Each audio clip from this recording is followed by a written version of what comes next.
Yo, Trip lang, trip, pakinggan nyo to. bakit? Trip, Trip lang. trip lang. Halika na tara, madali lang talaga. Pangako pagkatapos humihinga ka padali na pare mag-iiwanan na kung di ka sasabay mag-iiwanan ka. Ang isip ay wag na gawing pang dalawa, dahil isa lang ito. Ang gusto lang naman ito ay maging masaya. Para di ka mabato ay iwasan mo ang pananatili sa isang lugar. Ibig ko sabihin ay huwag ka papasakop sa takot, wag ka papasakop. Kapag nangate, di ka matito isipin mo. Hinipan sa lahat ng karanasan mo dito sa mundo. Bilang tao, gano'n pa rin hindi nagbago. Pinakamasaya yung di pinlano. Kasi pag di mo na alam, nakakatawa pero exciting na marinig.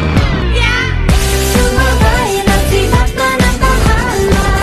Oras na subukan at di pa nagdarawa. Minsan lang kaya magpapamigaya. Mag-enjoy, magsaya, walang mawawala. Trip, trip, trip, trip lang. Trip, trip, trip, trip May gusto kong gawin pero nangangamba na baka mga tao tawanan ka na. Tumanta pero di mo forte, 5 piso lang naman ang karaoke. Go, basta sa bakanting lote. Joke, galingan kahit konti. Trip, bigay lahat sa ginagawa mo na sa ganun ay wala masabi ang ibang tao. Sa ginagalawa nating mundo ay maraming loko-loko. Hindi mo na